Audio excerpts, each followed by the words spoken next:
Hello, everyone, and welcome to this episode of Recovery Stories. My name is Patrick Custer, and I'm your host. We're so glad that you're here and hope that you stick around for this full hour of this story of recovery and hope. And we will get started right after this brief message.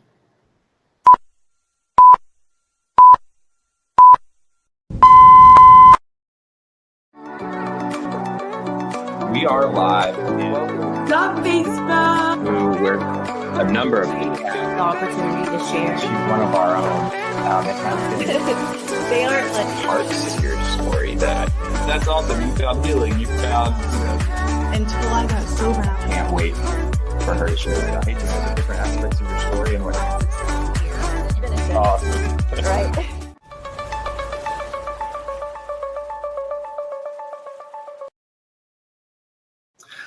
Hey, everybody, and welcome back. I'm so excited to kick things off today and get started. I've got a dear friend, colleague, world changer here today telling her story. And many of you know her and have been blessed enough to have her presence in your life and maybe have been even helped by her and what she does in the recovery field. But this is the first time I'm getting to hear her full story, and I'm super pumped about it. And if you watch regularly, you know one of my favorite things as a recovering person and what I get to do for work is hearing people's stories of recovery and how recovery's affected their life, changes the trajectory of what could be. And this story, it specifically, I know, is a little bit differently than the run-of-the-mill typical addiction story we might be used to. And I'm always so grateful when we have somebody come on that has a little bit different path and different walk. We hear from family members, we hear from people struggling from different types of things, and so April's story I know is beautiful, and I am just so excited for us to get started. So with that, I'm going to stop talking and turn the floor over. Welcome, April, and thank you again for coming on today. Yeah, thank you, Patrick. When you asked me to share my story, I thought, I'm just going to have a conversation with a friend share my experience and in hope that in some way it inspires even one person through sharing my experience. I'm going to start, I guess, with the beginning of childhood and my first experiences with addiction. And we'll end with how my life right now is so full circle with that when we talk about like what life is like for me now. But my mother and father struggled with addiction when I was very young, before, even school age. My father died of a drug overdose. And as a result, my mom, her addiction really spiraled at that point in her life, and her ability to take care of me, all of her life really crumbled. So at that point, I was actually placed in different family settings with different foster homes, and really grew up with this inconsistent, chaotic childhood where, I would, bounce from home to home. It was really, it was very common for me to go to school one day, even as a young child. I enter a classroom, I'm in that school, I'm in this home, I get picked up that afternoon by my social worker, and I'm going to a completely different county, different school, different home. And that happened pretty consistently to the point that, I just had to adapt. And, the memory I have is being picked up by my social worker and knowing, okay, my life is about to change and I'll never see those friends again. All of my belongings in a black trash bag and just kind of carried wherever. So this complete lack of control. And so that happened for years growing up. When I was 11, that was actually the first time I was in an environment and exposed to drugs and alcohol. And so that's when I started experimenting with drugs. And that became very normal for me at that age. because that's what I was exposed to. That's what I was used to. And I had a lot of older foster siblings, and that's what they were doing. And, I think what's important for me, like I look back and I knew as a child that alcohol and drug addiction were the reason that I couldn't live with my mom and that I didn't have a father, and the reason my mom was in and out of treatment centers, incarceration, overdoses, all of these things that really were so dangerous for me to partake in. But this other part of me that was like, I don't know how to fit in or belong or be in this environment, and this is what everyone else is doing. So knowing how dangerous it was, but also partaking and taking that risk. And, lots of different foster home experiences. Some were really great. I had some homes that I look back and I'm like, they really, really were a great family and they loved me and I felt well taken care of. And then I had some other experiences that were, really traumatic and, that were various forms of abuse and things like that had happened and that I experienced. But the one consistent, the one consistency in my life that I can remember going back to a specific trauma at age 11 was my faith. I just had this deeply rooted faith in something greater than myself. And for me, what that looked like was that's where I found comfort. And so I've shared this not very often, but recently it came up again. This memory of this one trauma at age 11 in one of the foster homes where right after the event happened, I ran to my bedroom and I had this little pocket Bible. It was small, like this little bitty New Testament, pink, faux leather bound Bible. I feel like I had the same thing, but in like cream. That was a kid. Yeah, yeah. It's like the one that they keep in like the hotel drawers. Yeah. It's little bitty, or they used to. I don't know. But I had this little bitty Bible that was New Testament. And I remember after this event happened, I ran to my bedroom and I got my little Bible and I opened it up and just flipped to the red letters, because the red letters, for those of you who have seen these types of Bibles, that indicates that these are the words of Jesus. Like, this is Jesus speaking right here.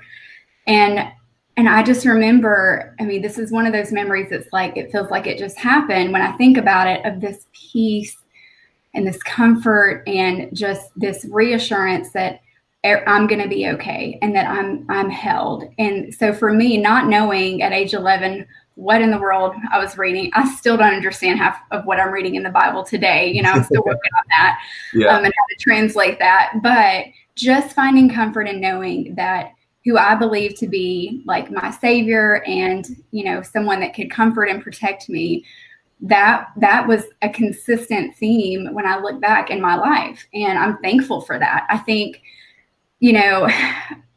trauma, reactions such as like compartmentalization and disassociation and all of these things may have allowed me to survive my childhood.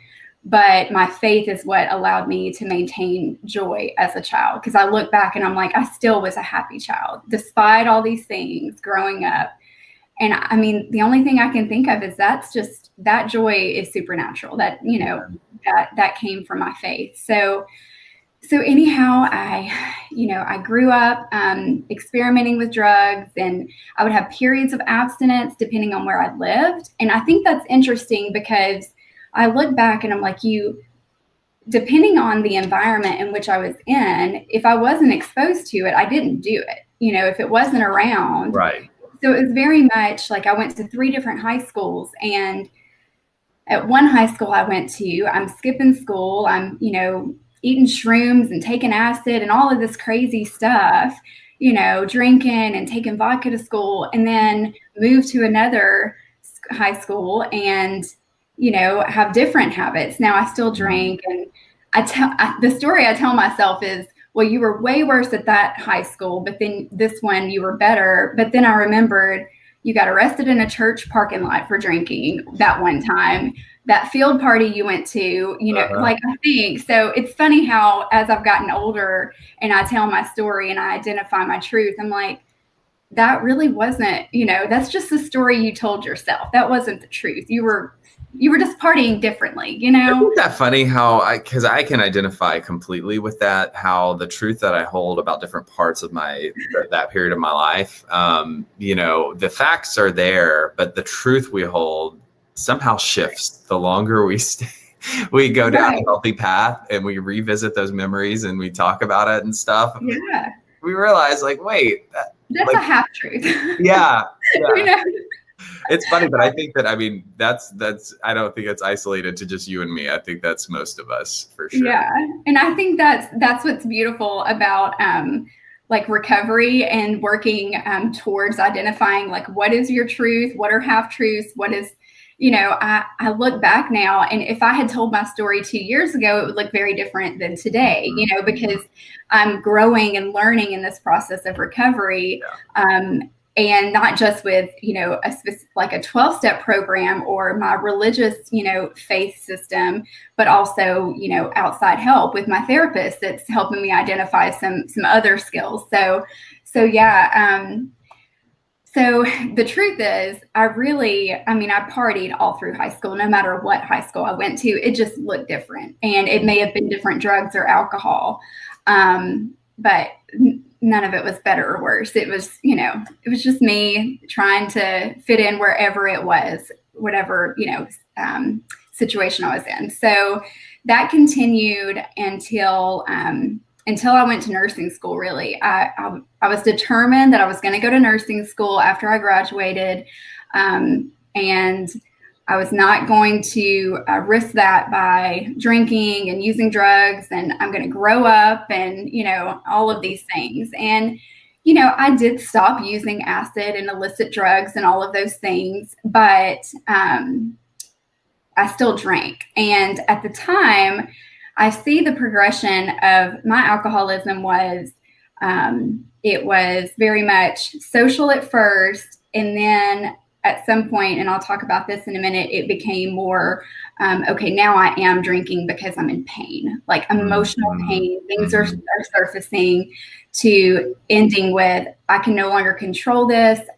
This is, my life is unmanageable. And that that state of complete brokenness that eventually led me to treatment. But so I had some periods of abstinence during that time where I was going to school and working and maintaining and functioning in life, but then other things start to creep in, right? So I'm obsessive with exercise, like going to the gym twice a day, and I'm throwing myself into work, which I can still do. I have to be very, very careful about boundaries and really check myself there. Or other types of really unhealthy self-destructive behaviors, whether that's self-harm, whether that's acting out, in other ways. There are so many. I look back and I'm like, yeah, you weren't drinking, but you were doing X, Y, Z. You were still not balanced and living with healthy coping, patterns and mechanisms. So a period of addiction to exercise and disordered eating and restricting and things like that. So that continued. One or both or all of those behaviors kind of continued up until a point where I went to treatment. It was eventually became this pattern of social drinking. It was right before I went to treatment that sort of Pandora's box opened in my life of like trauma. That's the best way I know to describe it. So what happened was I had decided to step into some Al-Anon work, which is a 12-step for support for family members of addicts and alcoholics. And I was like, I really want to look at like the brokenness of my family dynamic and where these I was extremely codependent in so many ways, which is a whole other, recovery story that I'm still practicing today, but just completely codependent, wanting my family to be a unit.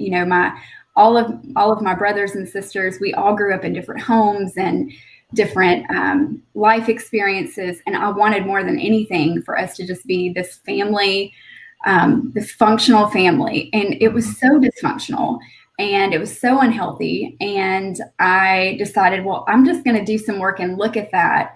But I had no coping skills at all to handle what was about to be unpacked and what was about to be brought up and how bad that was going to hurt and the pain I was going to feel.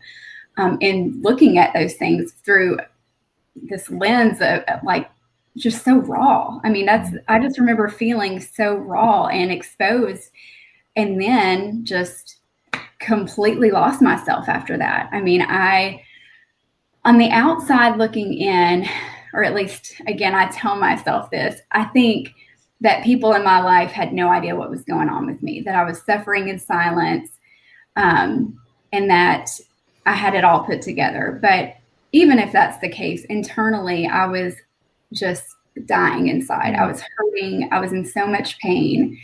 And I started drinking heavier than I ever had before. I started blacking out. I was having suicidal thoughts, and to the point that it was so frightening to my husband that he said, okay, I can't, you're talking about things and I'm hearing you say things during my blackouts that I've never heard you talk about, and like, this is scaring me and you've got to get help. You've got to get treatment. And so I made, I was so broken at that point in my life, Patrick. I remember looking in the mirror and just thinking, like, I'm a happy, joyful, spirit-filled person normally. And I remember looking in that mirror and just feeling so empty and dark, and like there was no light inside of me at all any longer. And feeling so disconnected from God, and like, so, like I couldn't connect there. And honestly, I know everyone has their point in which is their bottom, where they're like, okay, I'm going to treatment because of XYZ. And sometimes that looks like, some external motivating factors like a DUI or a loss of custody, things like that. And I thank God all the time that it didn't get to that point for me. But what led me to the willingness to change my life and to really do some work was the fact that term spiritual bankruptcy, which I'd heard before, but did not understand until I experienced it. It was just complete darkness and pain, just, emotional pain and spiritual brokenness. So I went to treatment, and I remember, I still wasn't convinced that like I had an alcohol and drug problem. I was like, oh, I'm here for all my trauma and, my codependency and all of these other areas. And can I stop you right there? Yeah, I just had a thought that I wanted to share, in hearing what you just said, and kind of relating it back to your childhood. When you were a kid going through the trauma that you were going through, that spiritual presence of God was there and carried you through and held that joy for you. But isn't it interesting how in the darkest of times, when addiction took you to that certain place, it crowds out the spiritual force that keeps us centered, whatever you want to call it, whether, and we're talking about, our high power, which is God. But at that place, what you experienced that was able to still bring you joy in the midst of all that trauma as a child, almost you're cut off from and can't feel at the depths when you're finally at that place of, because I remember that too, thinking, gosh, hey, my higher power is God as well, and I grew up similarly with my faith. And when it was the point where I needed treatment, I remember having that conscious thought, thinking like, I feel void and absent of any connection spiritually Right. whatsoever, which makes sense to me as to why so many people, when they get to that place, that utter brokenness, become atheists and either lose their faith in anything. So I don't know. I just wanted to highlight that because I feel like take a second to have some reverence for it, because it truly is. I mean, that is a place that most, if not all of us, get to spiritually, because it's what drugs and alcohol do when the addiction takes over. So anyway, that's all I wanted to say. Well, and I think what I've recognized for me that creates distance between me and God is when, for me, shame and guilt are so dangerous to my recovery, to my spiritual walk with God. Like I get in this place where, you know, and the way that I believe in, like, the relationship that I have, you know, I'm a woman of Christian faith. I can say that. I know that. And like, I also know, like, my relationship with Jesus is not based on, you know, actions and, you know, these religious rules and all of that. Like, the way that I believe and the way that I have relationship with him tells me and shows me that he loves me in my brokenness, in my humanness, in my imperfection, that he forgives me. And he's there alongside me through these things. But my shame and guilt and all of that's where I sabotage that relationship. And that's, I think, what creates that distance for me, is that I get so, you know, just in this place of unforgiveness of myself.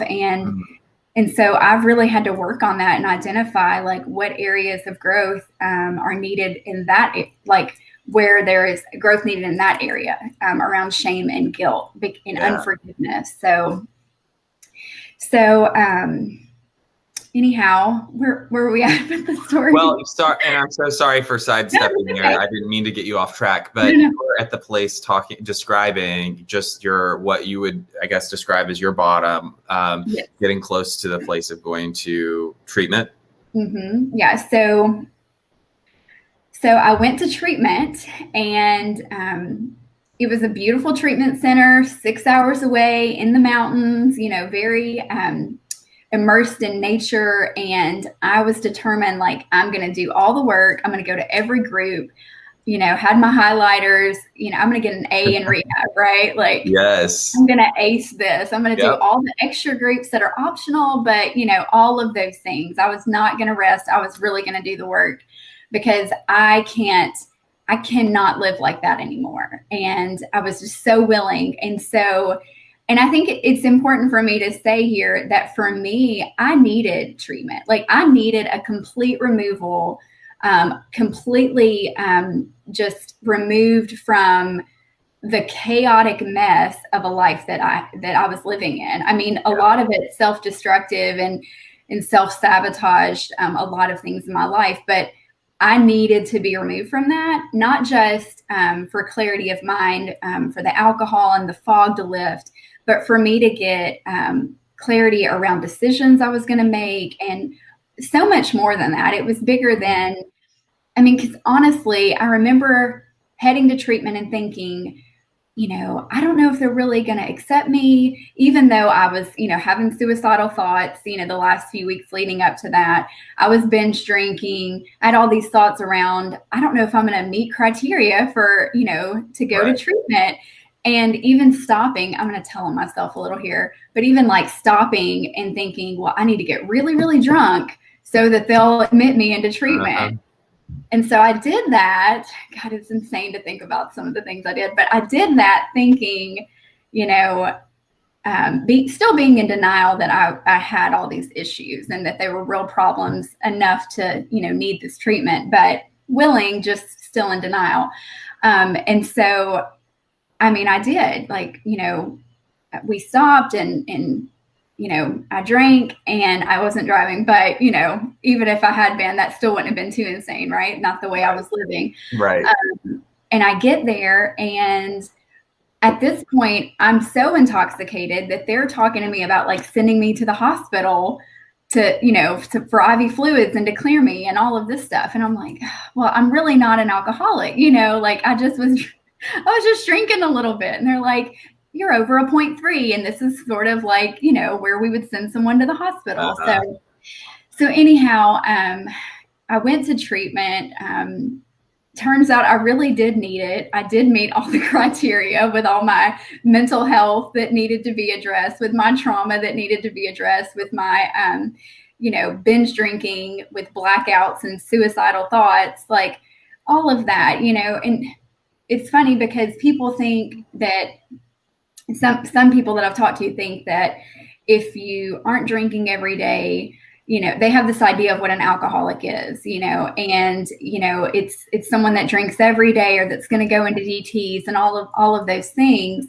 But I was very much living in active alcoholism. Just because I was functioning and still able to maintain, some of the other roles in my life doesn't mean that, I'm not don't fit that same criteria. It just looks different. So I went to treatment and I did all the groups and did all the work, and I followed my aftercare plan. I remember my discharge planner was like 90 meetings, 90 days, get a sponsor, do IOP, all gave me homework and this plan. And I was like, of course I'm going to do it. Like, that's my personality type. Check, check, check, check, check.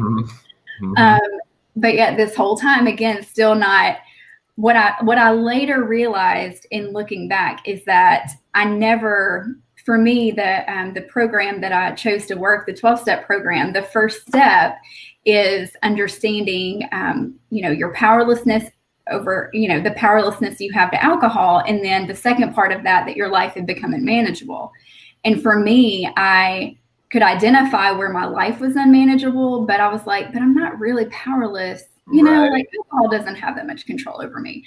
And so that's when I look back and I look at that, I'm like, that's where it was broken for me. And that's the fundamental piece that I needed to understand in order to be able to continue in that specific 12-step program. But, the other part of that for me, though, was from my Christian faith, and something that is still, I still think about when I'm imperfect, right? Because we're all imperfect and we're just trying to do the best we can and grow. And is that the verse in the Bible where the Apostle Paul, who, if anyone doesn't know, like he was just this really broken person who had a life of, he wasn't the ideal apostle, right? He wasn't this sanctified person who had lived this perfect life. He had a life full of crime and pain towards others, and he was completely redeemed and restored in that, and then was able to then go out and share this great message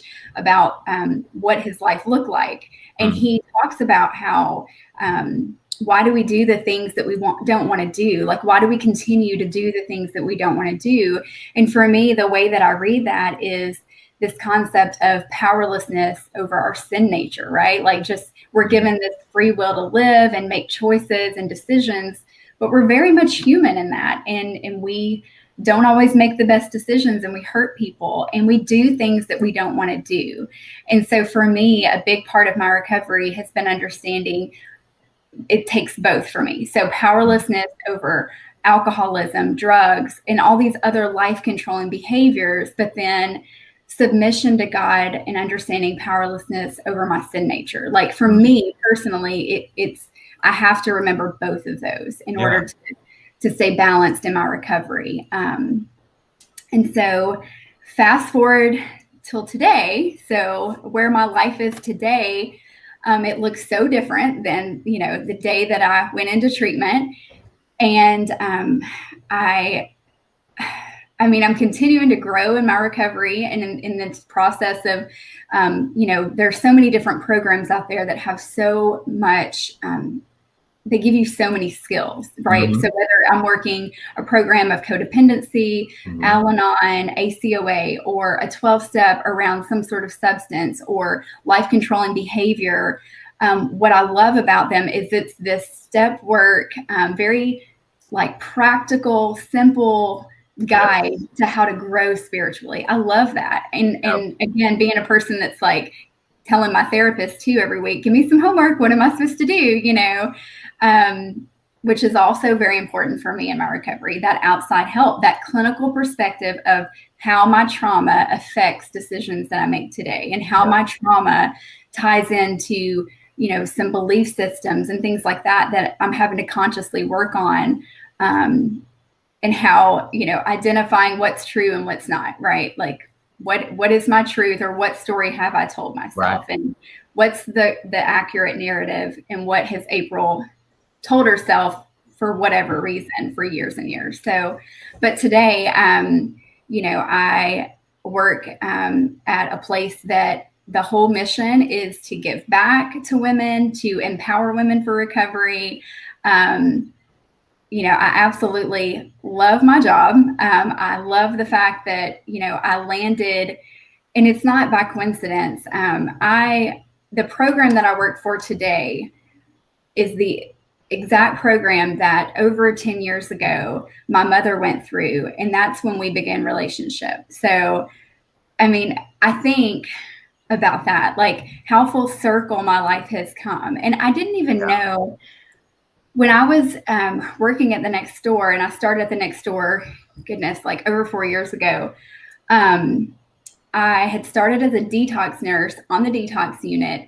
I fell in love with the Next Door. I loved being able to provide bedside care to women that were actively detoxing. Mm-hmm. And because I had gone through like an experience with treatment, I didn't necessarily go through a detox, but I had nurses that provided care for me. And I just remember thinking like understanding the fragility of what I'm doing, like how important like my role was in their, I mean, small, it might be a day or two that they're with me, but how important like them receiving compassionate care is, and how important them like just feeling taken care of, because, you know, you're coming off of substances, you're waking up thinking, what in the world has happened? I'm in treatment. What about my kids? What about my job? All of these things start overwhelming you.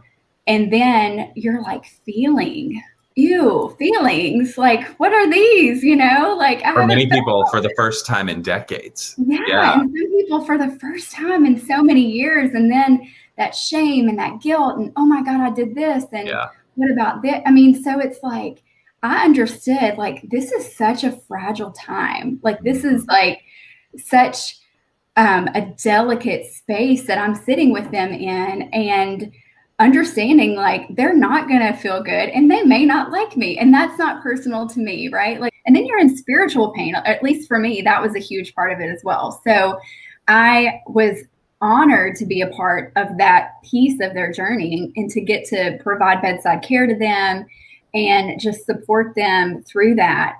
And so I've worked there now for almost 5 years, I guess, 4.5 years at the Next Door. And I'm no longer in a direct care role, and I do something very different. But I remember when I first started working at the Next Door, it was probably a couple months after I started working there.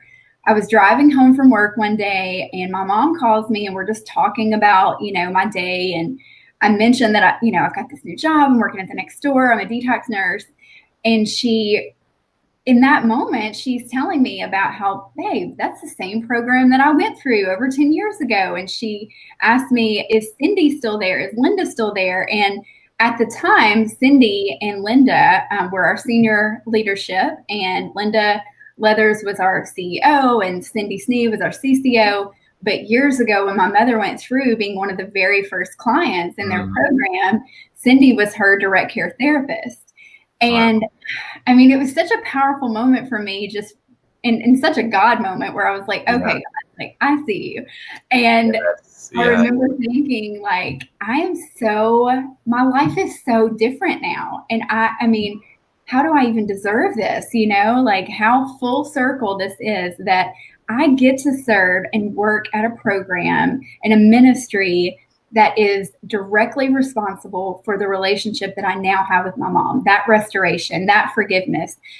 And, you know, if anything taught me about redemption and forgiveness, it was that relationship and that continued growth of our relationship, and learning about the pain of her past and forgiving her and understanding, you know, like we all have had pain and it shapes experience, it shapes who we are. And I just think, how blessed am I today to be able to turn pain into purpose, you know, and full circle this life that I live. And so, I mean, I just think that's such a God evident thing in my life. And, you know, I'm on maternity leave right now, like, cause I just had a baby, but I'm so excited about getting to be a part of this organization that its whole mission is to empower women for recovery. Because if you heal a woman, right, you can heal a generation. I mean, it's that powerful. That's right. And to be a part of something like that, I mean, I don't take that for granted. I see how big of a blessing that is. So I remember so many of the next door breakfasts that I love coming to, where, you know, and hearing the stories of the women who've gone through your program and are living lives happy, joyous, and free now. Hearing those stories of restoration and recovery feed my soul, even as someone, you know, 10 years in recovery myself now. I consider myself somebody who's recovering every day, but in longer term recovery, that never stops to feed my soul and my spirit. And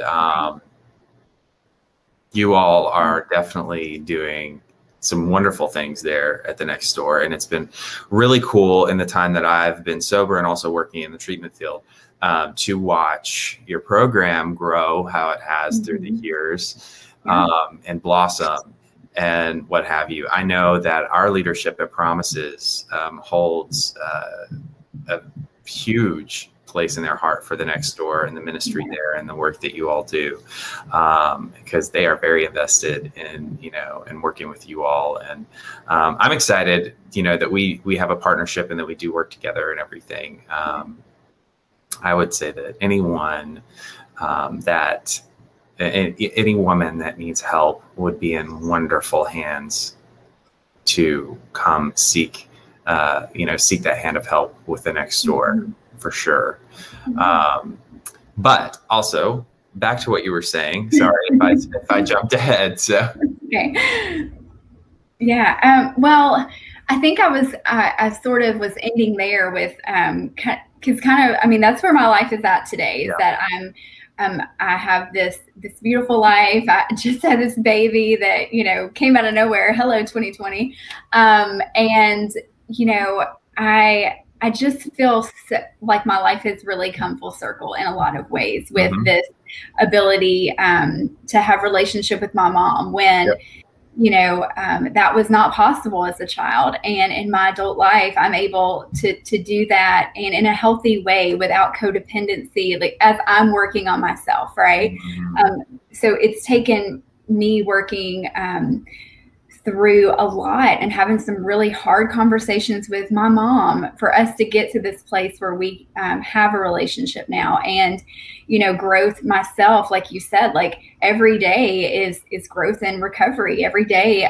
You know, recovery is, and I think this is another very important thing for people to understand, is that 30 days of treatment, 6 months of treatment, those are great starting points, but that does not fix everything. I certainly, you know, if anything, you know, going to treatment for me while it was needed, and it was this 30 days removed from the chaos I had created in my life, it was just the beginning. I mean, I had and continue to have so much work to do.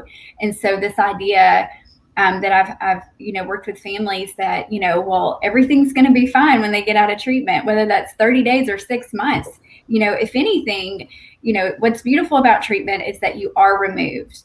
But what's hard is when you leave, you're back in this world where you have to implement those skills that you've learned, that you may have only had 2 or 3 weeks to even begin to understand and practice. And the real work begins when you're back in real life, like when you're out of treatment. That's when you really got to do the work and continue to do the work. And I've learned the hard way that when I don't, you know, everything else will start to fall apart, and things will slip back in, and relapses will happen. All of these things will happen. But what's important is understanding that just because, you slip in an area or have a lapse or a relapse, whatever it is, that there's grace, forgiveness, there's, you don't stay in that shame and guilt, right? Because for me personally, again, I've said that's really, really dangerous for me. But understanding like that we make mistakes, but that we continue to get back into whatever support system that is, whether it's a 12-step fellowship or a religious organization, if that's the route, like whatever it is that works for you to find, freedom and to work towards that recovery process, because it's change that it's lifelong, not just I'm gone to treatment. Okay, now everything's better. Yay. Or I did that IOP and those 90 and 90, and it's so much bigger than that. And what I love though is that I do get to work for an organization that helps someone begin that process and gives them the opportunity to start that journey and walk alongside them for them to understand what that may look like for them. And it is encouraging. I always find it encouraging to see those long-term success stories, right? Mm-hmm. But I'm also so inspired by the person who comes back, the person who goes out, relapses, and then they come back. Yep. Because that takes, the humility and, our pride, all of those things that are like, just instinctively in us to stop us from taking that step to come back into, or to step back into recovery again. So I'm inspired by both, Absolutely. Yeah. I know you just mentioned, I think, a really cool dynamic that I wanted to highlight. When we're in our addiction and the addiction is driving the bus, mm-hmm. Addiction has an interesting survival mode where it's fighting. We're kind of fighting because it's driving us to let it survive, right? Like if people get in the way, if relationships get in the way, if they start asking too many questions, like we're probably going to cut them off or distance ourselves, things like that. And there's that it's a survival to keep going because addiction is in control. When we hit that bottom and we start seeking help, and we might stumble, the perseverance of the person, that spirit of I won't give up, saying I want to survive, once they've just grabbed hold a little bit of that truth, hope, outside of the addiction driving the bus, saying, I want to help. We switch from survival mode being primary purpose, addiction getting to survive, to survival mode. Nope, I'm not taking that as my final answer just because I fell off, right? Like I'm going to hold on to survival mode of hope, of healing, of there is a brighter day, and and I think what's important when that happens, or when, we, whether it's a relapse or it's a behavior that we've fallen back into or whatever it is, like taking that time to look at, okay, what really happened leading up to that, and what can I do differently? And I love the part, like in the big book, where it encourages us to like thoroughly follow these steps and like basically give everything with depth and weight, like to really do this program. And for me personally, with that specific method of recovery and program of recovery, anytime that I've had issues, it's because I've, not been honest, and maybe I didn't see it initially, or I've not really, I tried to like buffet style do I'll do this or I'll do that, but not earnestly and thoroughly, and not with everything. And that's okay. Like, we're imperfect, right? I keep saying that because I want people to understand that just because someone, starts their recovery journey doesn't mean that they don't still struggle, and that, other things don't happen in life that are really, really hard to do and to live through. But what is beautiful is that we are equipped with skills and tools to where we don't pick up and we don't use and we don't do those types of things, right? We just continue to grow. But like emotional sobriety, like learning that concept and living that is so hard. It's so hard, but we grow and we learn. Amen. Yeah. That's so true. Okay, I've got a couple questions. We're almost out of time, but I want to ask you some rapid fires. All right, so 3 words. Can you tell me just the first 3 words that come to mind for what keeps you rooted today? Faith, for sure. Faith is so important. Prayer keeps me rooted. And for some reason, hope for continued growth. Those are the 3 things that initially come to mind. Awesome. Faith, prayer, and hope. Hope for future, hope for, yeah. Love it. Okay, last thought, last question. I always like to ask our guests, for that man or woman who's struggling maybe similarly to your story and has been able to identify with a lot of your background and what have you, and is needing help today, what bit of encouragement would you like to say to them and leave them with? What immediately comes to mind is that this idea that that hope is not within reach because I've done this, or I've gone, I've done too much, or I'm unique in my struggles, right? So what just came to mind was this: no matter how far down the scale we have gone, we will see how our experience can benefit others. So to me, with that, every time I hear that recently, I'm thinking, it doesn't matter what you've done. It doesn't matter, what decisions you made, how much guilt and shame and, how much you've sinned in like the religious world, it does not matter how far down that scale you've got. Like, it doesn't matter, because you stepping into a new life, that experience, all of that pain and all of those decisions that shaped who you are in recovery will help someone else. Like, that's the whole purpose of all this, right? Is we're here to help other people, to inspire hope, and that's giving back in recovery. And so that's what comes to mind, is that, like, it doesn't matter what you've done, or how unforgivable you feel, or what you're living in with shame and guilt. For me, that keeps coming up. Like, let go of that and know that you're worth a life of recovery, that it is available to you and that you deserve it. Absolutely. Awesome. Well, thank you again, April. And I just wanted to ask real quick. Well, I want to leave one thought as well and add to that. I always like to say, if you get one thing out of this whole podcast and decide to take action, I would ask that be you make the decision to tell someone else that you are struggling, and let that be your first step. And if it is that you want to reach out for help with us or the Next Door, I just wanted to ask you, April, if you'll share your website with our viewers, so they can reach out to you all if they would like to and find out more information about the Next Door. Yeah, it's www.thenextdoor.org. Since we're nonprofit, it's .org. Cool. Then I can give you contact information.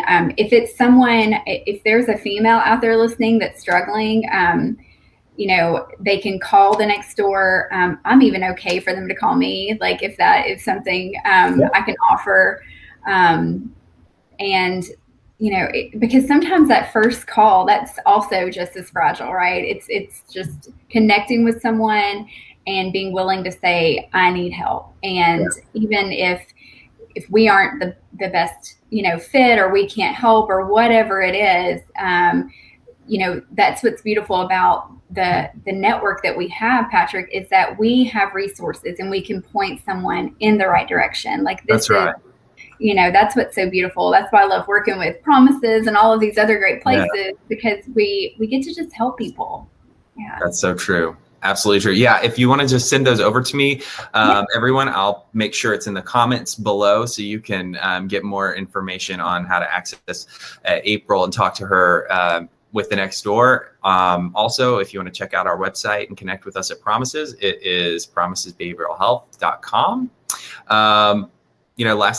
Very last thing, I keep saying that, but this really is the last thing that I want to leave everyone with, is to say that myself and April choose to live our recovery out loud so that others do not have to suffer in silence. And so we hope that today we have done something so that we make that nudge in a direction for many of you as well. So thank you for spending the time you have with us.